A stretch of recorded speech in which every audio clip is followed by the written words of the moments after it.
Halo, guys.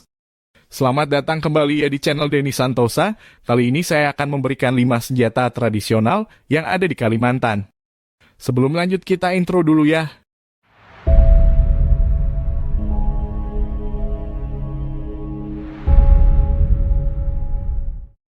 Sumpit. Sumpit selama ini dikenal sebagai salah satu senjata tradisional yang sering digunakan oleh suku Dayak di kawasan Kalimantan. Selain bahan pembuatannya yang berasal dari alam, sumpit juga memiliki keunggulan pada tingkat akurasi tembak mencapai sekitar 200 meter. Dilihat dari bentuknya, sumpit memiliki bentuk bulat dengan panjang sekitar 1,5 sampai 2 meter dan berdiameter sekitar 2 hingga 3 cm. Sementara untuk jenis kayu yang digunakan untuk pembuatan sumpit umumnya dari jenis kayu tampang, ulin, tabalian, pelepek, dan kayu resak. Di Kalimantan sendiri, sumpit dijadikan sebagai ajang perlombaan. Seperti di Festival Rau, Tenggarong, Kalimantan Timur, terdapat lomba sumpit yang membuat festival ini tambah meriah. Tujuan dari digelarnya lomba sumpit ini sebagai pelestarian kebudayaan suku Kutai dan Dayak tersebar di seluruh Kabupaten Kutai Kartanegara. Selama ini menyumpit menjadi tradisi sehari-hari bagi suku asli Kalimantan. Menyumpit sering dilakukan masyarakat di Kalimantan ketika berburu binatang untuk konsumsi makan seperti babi dan hewan lainnya yang hidup di hutan. Tangkit. Nama lain untuk parang ini adalah tangkit. Sebutan tangkit berasal dari bahasa Dayak Rumpun Bidayuhi, yaitu asal kata tangkades yang berarti pemenggal dan kata dikit yang berarti milikku. Jadi tangkit berarti pemenggal milikku. Bayi pandat adalah pedang yang digunakan suku Dayak di Kalimantan Barat, Indonesia. Tangkit adalah sejenis parang yang dibuat dari besi. Bagian bulunya melengkung dan pada ujung bertampuk kuningan.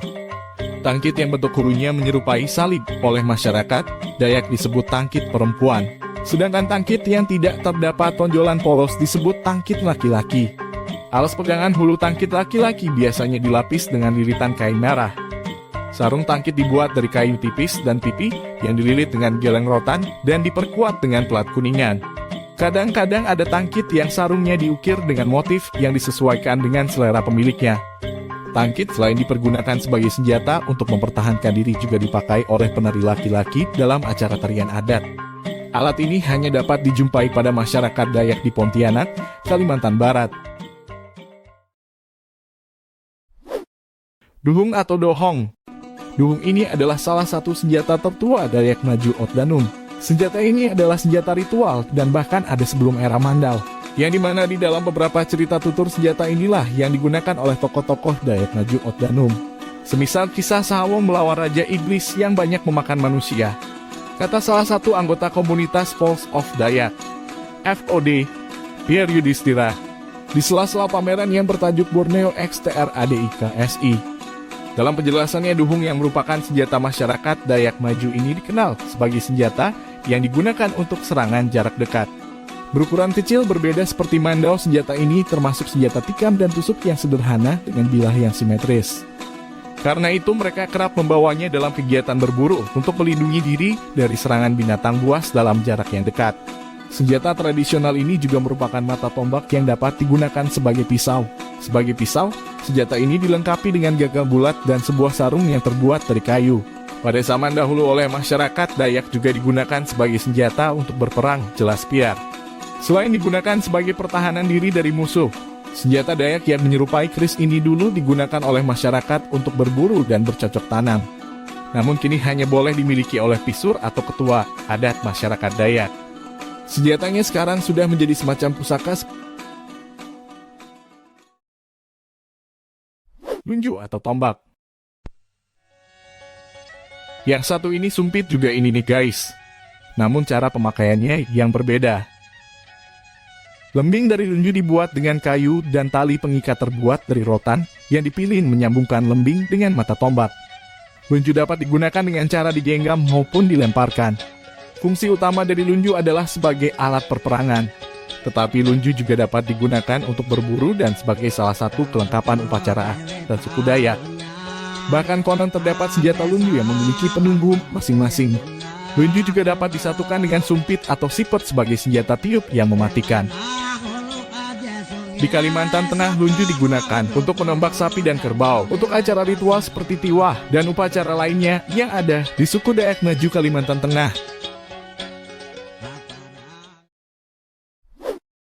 Mandau. Ayo lo, siapa yang gak kenal satu ini nih? Melansir dari situs Kementerian Pendidikan dan Kebudayaan, mandau merupakan senjata tradisional khas suku Dayak di Pulau Kalimantan. Hampir di seluruh bagian pulau ini sudah tidak asing lagi dengan senjata mandau. Bagi masyarakat suku Dayak, mandau menjadi simbol kehormatan serta jati diri pemiliknya. Maka dari itu, mandau tidak pernah terpisah dari orang yang mempunyainya.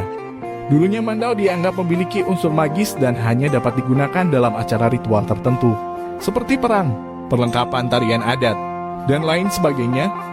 Mandau terdiri atas dua bagian, yakni bilah yang terbuat dari lempengan besi dan mirip seperti parang. Sedangkan bagian keduanya ialah sarung mandau yang sering juga disebut kumpang.